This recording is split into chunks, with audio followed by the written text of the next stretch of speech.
Yo, what up? It's Teddy. Caravan Crypto. We got some news for you today, boy. Check this out, man. Um, so Ivan on Tech. This is the guy you see on screen. He's a YouTuber, a crypto YouTuber that I watch a lot. He's a coder.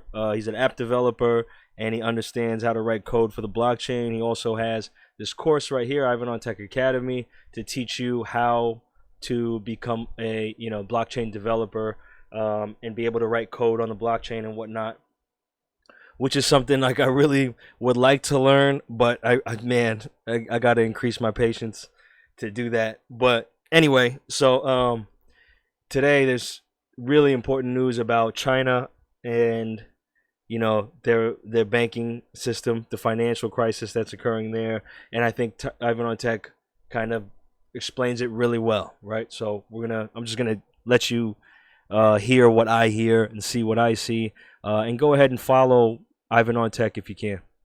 By clicking the link below the video. Look, we're going towards the first topic, the first big, juicy, massive topic, massive topic. And that is the fact that we do see China right now facing difficult times. This is something that we've been discussing really since January, and these kinds of articles have been coming out now and then, but the focus has not really been on that, on this topic and on this issue. Why? Because obviously we've seen the coronis issue being much bigger, taking much more attention, but people have been predicting this for quite some while, the situation with the Chinese economy, that it is entering uncharted waters and a new normal, with now trapped in a downward spiral. So this is something we've seen even before coronis. The fact that GDP has been slowing down, everything has been slowing down, and obviously this has led to a looming bank sector crisis. So this was even known. Sorry, I've been playing it at 2x speed. That's how I normally watch stuff, just so I get through a lot of the videos faster. I'm going to slow it down a little bit. At the beginning of the year. So this is an issue that has been growing in the background, and nobody was really paying attention. I mean, nobody really cared about this because everyone was only talking about the health crisis, about the coronis. Now, this has been growing like crazy. You remember, this is from January 1st. Now, today, we're seeing this. On July 5th, actually yesterday. So today we're seeing this. China imposes checks on large transactions after bank runs. This is crazy because right now we've seen many banks completely collapse because of the bank runs. People are running to the bank. They're taking out money because they're afraid that the bank is going to collapse. So right now, if you do large transactions, you will not be able to. At least they will be asking you a lot of questions exactly why you want to take out your money that you have worked for, that you have been struggling for, and exactly what you want to do with it. So China imposing a program to keep large transactions in check amid heightened concerns over the state of its financial system as bad debt balloons in massive proportions in wake of the coronis outbreak. The People's Bank of China this month kicked off a pilot program where basically if you are in this province of Hebei, you have to be compliant with this, and this means that if you want to transfer, for example, over a transaction over 500,000 yuan, approximately $71,000, you need to be answering a lot of questions. So all in all, this is very key to understand that if you have any kind of business that is somewhat successful, $71,000 is not a lot, guys. It's not a lot. Obviously, for an individual, $71,000 might seem like a lot, but I'm telling you, if you have any kind of business that is somewhat off the ground, 71K is not a lot. It's not. You burn through that in a month easily if you have some kind of a successful business.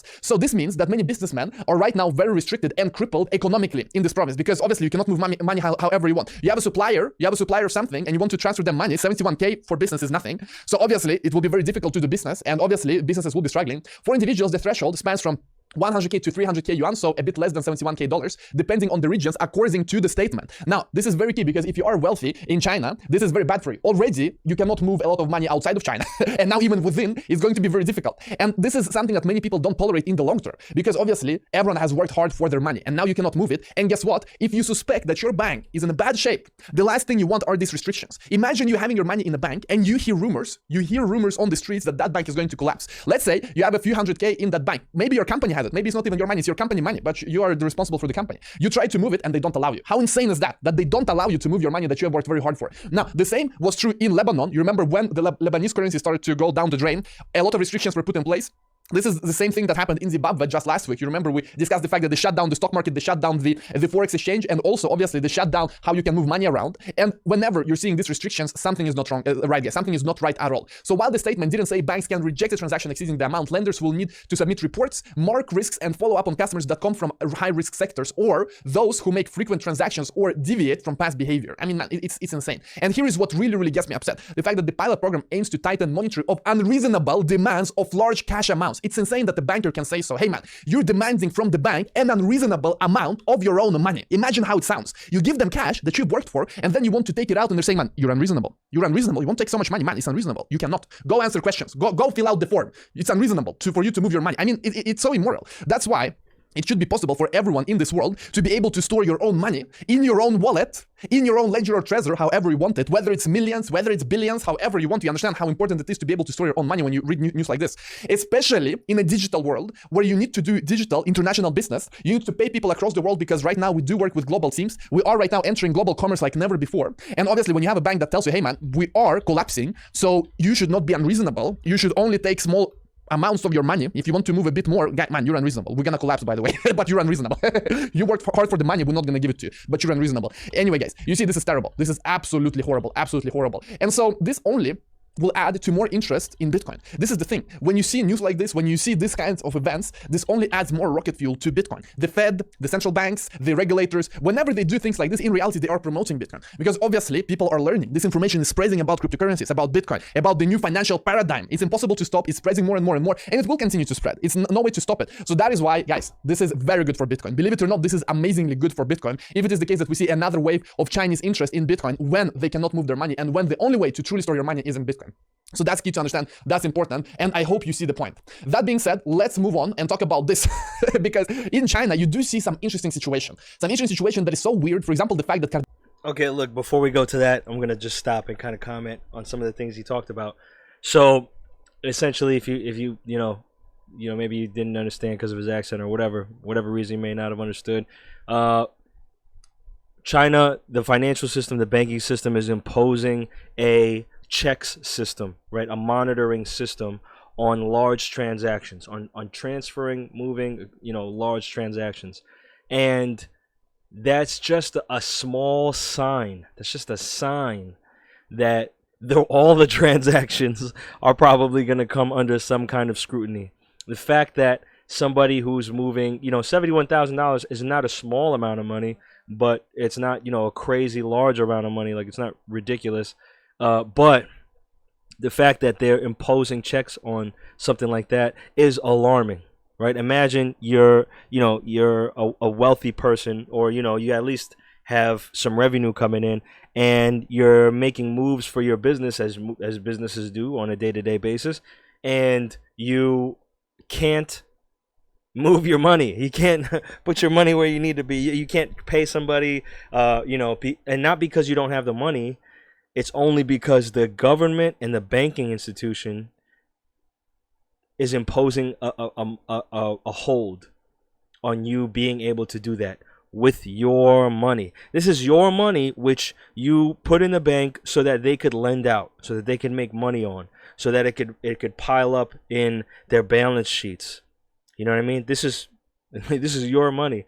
And if you think for 1 second that this happening in China is completely unrelated to what we, the kind of system that we have here in the U.S., you're sadly mistaken. Okay, and this is just a sign, just like a sign. You see, if you're driving on the highway, exit 4, exit 20, exit 38. Those are signs that follow I-5 to Reading. Those are signs telling you where we're going. This is a sign telling you where we're headed to. All right, and the Chinese people, the people of China, I mean, they have seen this. Like, they know that this is something that can happen with their government. They have very little trust in their government already, and so they've been looking at Bitcoin and other cryptocurrencies for a while. They call it the kimchi premium, because they pay more for Bitcoin than anybody else does. They pay a premium amount of Bitcoin for Bitcoin, right? And it's important just to understand, like, we take for granted us being able to control our own cash, because we use the bank as if it's a decentralized system, as if it's a decentralized institution that no one controls, because we've had control over our money most of the time anyway, thus far. And so when you hear of a story like this, or when you watch this becoming the new reality, it's alarming, but it reminds you not to take for granted the fact that you store your money with somebody else. You trust your money with somebody else. All right? This is a system built on control, not freedom. It's a system built on control, not freedom. As long as they can control how you're sending, what you're sending, who you're sending to, then it's okay. You can participate. If they verified you, if they know who the other person you're dealing with, if that person is verified, it's all right. We could deal with that system. It's not built on freedom to where who you're dealing with is none of our business. Who you are is none of our business. How much you're wanting to send to somebody is none of our business. We just merely facilitate the transaction. If it was a system built like that, then there wouldn't be a need for Bitcoin. But it's not a system built like that. And it's not even just the banking system, but also things like the stock market. When in March, when we had the flash crash for Bitcoin, and Bitcoin went from $9,800 or $9,200 all the way down to $3,800 in like 7 hours. The stock market was taking a nosedive too, but they halted trading. All right. So what that means is you couldn't get your money out. You couldn't sell your Facebook stock, your Tesla stock. You couldn't sell your Berkshire Hathaway. You couldn't get rid of that to get cash because, you don't know what this system is going to do. You couldn't do that because they halted trading. And you had to wait until the market opened back up before you could get your money. So when that happened, when trading halted, a lot of people who invest in stocks probably have some Bitcoin too. And when they couldn't get their money out of stocks, they went to crypto because you could always get your money out of crypto. You could always get your money out of crypto. Nobody's stopping you from getting money out of crypto. It doesn't matter if Bitcoin is $10,000 and drops down to $1. They're not going to halt trading. They can't. It's a 24-hour market. It's a free and open market. All right. They can't stop it. All right. And the fact that you're dealing with something that is going to restrict you from accessing your own cash, that's alarming. That is an inferior position to be in. Okay, it's an inferior position to be in. You just don't want to be stuck like that. So here we're gonna look at somebody or somebody posted Box Mining. I guess I kind of watch Box Mining's videos every now and then. But somebody's gonna be talking about Cardano and to rich Chinese farmers. Not sure if I should be impressed or scared. But they're gonna pitch Cardano to these farmers to try to get these farmers to jump in on Cardano. And here I'll just let Ivan Antec explain a little bit. Cardano is being shielded to farmers. It's not something you see in the Western world that you collect a bunch of farmers and you shield them coins and they listen carefully and they have their expensive cars. At least for China, it's going to be crazy expensive to import all of these cars that we're seeing in the picture. But Cardano is now shielded, and you see Charles here on the poster. And they're shilling hard this coin. And look, it's not an official event. It's not at all official, so it's not done by IOHK. But this seems to be from Asia Dragons, like Box Mining reports, a known MLM marketing scheme. And who knows, if they are even promoting Cardano, they might be using Cardano for promotion, but then selling fake Cardano coins. It happens all the time. People say that, hey, this is Bitcoin. Bitcoin is amazing. It's going to change the world. And by the way, invest in Bitcoin by giving me money. Give me money. I will trade this arbitrage for you. I will do the Bitcoin trading for you. That is how you trade Bitcoin. And unfortunately, this is how people fall for the scam. So that is the most dangerous thing with the scammers. That is whenever there's times like this, that's when all these predatory strategies start popping up and people really go after this stuff. Be careful, okay? Be careful. And the other thing is, and it's not like Cardano is a bad coin to shill, but for these people here, who are looking for an exit strategy from the current financial system, which is holding their money hostage, Cardano's probably not the best option, dude. Like, I wouldn't go for Cardano. I would push Bitcoin. I'd let them know, look, with Bitcoin, you ain't got to worry about all that. With Cardano, I don't know who the hell is going to be running this blockchain. I don't know what's really going to happen, should the government come and squeeze on them. I don't know.